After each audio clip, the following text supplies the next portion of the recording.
عابد شیر علی آپ بتائیے گا، آپ کی مجھے لگتا ہے کہ وہ جو ٹکڑی کا دونوں پلڑے برابر ہوں گے، یہ جو مریم کا سلوگن ہے اس سے مراد یہی ہے کہ نااہل بھی ہوگا، عمران جیل بھی جائے گا؟ دیکھیں ندیم ملک صاحب، میں کچھ باتیں پہلے شعیب صاحب نے بھی کی، میں ان کی گزارش کرنا چاہتا ہوں کہ عمران خان کو جیل جانے سے نہیں ڈرنا چاہیے۔ جو شیلڈ اس نے لی ہوئی ہے وہاں پر بے گناہ شہریوں کی، جو اور بھی نئے اسکینڈل دوران روزانہ سامنے آتے ہیں، شعیب صاحب کو اس کو بھی مد نظر رکھنا چاہیے۔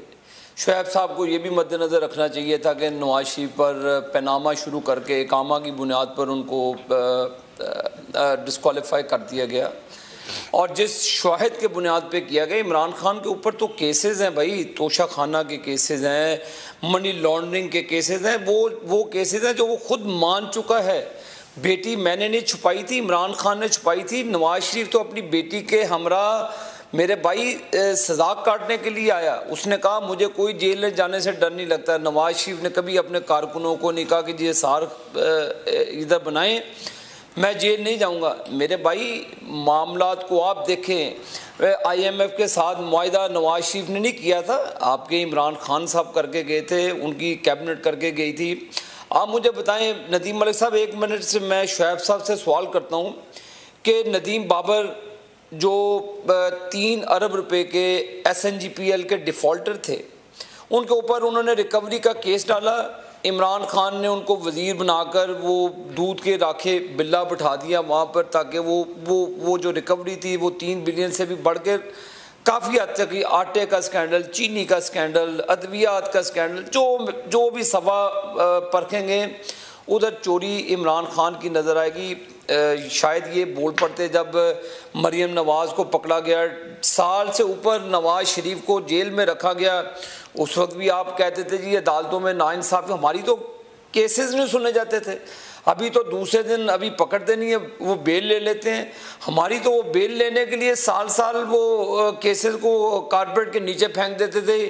یہی محترم جج صاحبان، لیکن عابد صاحب آپ نے سوال کا جواب نہیں دیا کہ کیا عمران کی نااہلی اور گرفتاری یہ دونوں آپ کو نظر آ رہی ہیں؟ کیونکہ مریم کی تقریروں سے میں آپ کو یہ دیکھیں، وہ تو دیوار کے اوپر لکھا ہوا ہے، نہ ملک صاحب نہ گرفتاری ملک صاحب آپ نے کرنی ہے نہ میں نے کرنی ہے۔ یہ جو چوری کی ہے عدالتوں میں کیسز ہے، جب عدالتوں میں ایک مجرم کے خلاف کیس چل رہا ہو تو وہ فیصلہ عدالتیں کرتی ہیں۔ آپ نے یہ کہا جی کہ یہ پلوشا بی بی نے کہا جی کہ وہ رانا ثناء اللہ فیصلہ کریں گے، انٹیریئر منسٹر کا فیصلہ نہیں ہے۔ یہ جو کیسز ہیں عمران نیازی کے خلاف، یہ اس کی بیس کے اوپر گرفتاریاں ہونی ہیں، اسی کی بیس پر ہمیں تو 90 دن کے لیے وہ نیب کی عدالتوں جیلوں میں پھینک دیا جاتا ہے، 90 دن کے بعد انویسٹیگیشن ملک صاحب شروع ہوتی تھی، یہ تو 2 دنوں میں رو پڑتے ہیں۔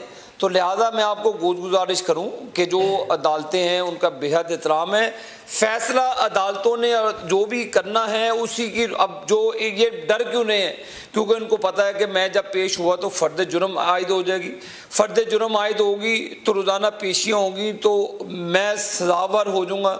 تو یہ چیزیں ملک صاحب بہت اس کو سامنے رکھیں کہ یہ شخص صرف آپ کو نااہلی نظر آتی ہے عابد؟ مرد بنے نا جی، ملک صاحب مرد بنے، جائے جیل میں، ہمیں جیل میں پھینکا، ہمارے خاندانوں کو جیلوں میں پھینکا، ہماری بیٹیوں نے پیشے جب مریم نواز کو اڈیالہ جیل میں ہتھ گڑی لگا لی، بھی تھوڑا سا صبر کر لیتے، تھوڑا سا ویٹ کر لیتے، آپ نے پکڑ نہیں تھا مریم، آپ نے تو اپنے جو بھی مخالف سر اٹھاتا تھا عمران نیازی جیل میں پھینک دیتا تھا۔ آپ کو واشنگٹن میں عمران نیازی کی تقریر یاد ہوگی ملک صاحب، جس میں یہ کہتا تھا کہ میں نواز شریف کا اسی بند کرا دوں گا، ٹی وی بند کرا دوں گا۔ بھئی آپ اکانومی کے لیے گئے وہاں پہ پاکستان کے لیے گئے تو آپ باتیں نواز شعیب صاحب آپ عابد شیر علی، آپ کو عمران خان کی ان مقدمات کے اندر نااہلی نظر آتی ہے؟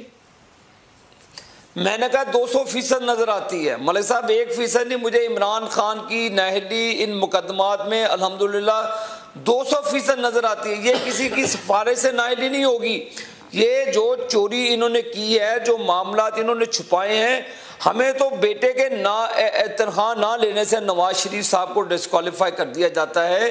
اس پہ تو اس کے اوپر تو فرد جرم عائد ہو رہی ہے بھائی. توشہ خانہ کی چوریاں اس کی سامنے ہے. اس کی جو ملک صاحب سب سے بڑا کیس فارن فنڈنگ کا اس کے سامنے ہے. بیٹی چھپانے کا کیس اس کے سامنے. مجھے بتائیں کہ میں شادی شدہ ہوں, جب میرے بچے ہوں, میں ڈکلیئر نہ کروں تو پھر ظاہر ہے مجھے قانون کا, آپ سیاستدان ہیں, اگر آپ نے پھر معاملات کرنے ہیں تو ملک صاحب اس کا خمیازہ آپ کو بھگتنا پڑے گا. یہ اس میں کوئی دو رائے نہیں ہے.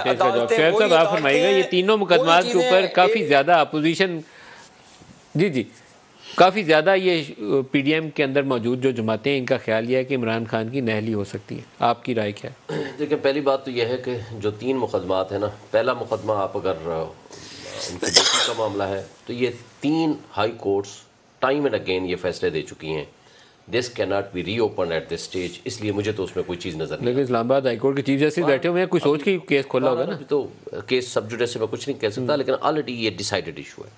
نمبر 2 آتے ہیں یہ نہ کہ یہ ڈیسائیڈڈ ایشو ہے کیونکہ چیف جسٹس نے کچھ سوچ کے کیس پہ لیا ہے نا, ویسے تو وہ کیس لیتی نا. لیکن جو پچھلے ڈیسیژن ہے میں اس کی بات کر رہا ہوں. فار دیٹ پرپز ایک میری یہ رائے ہے.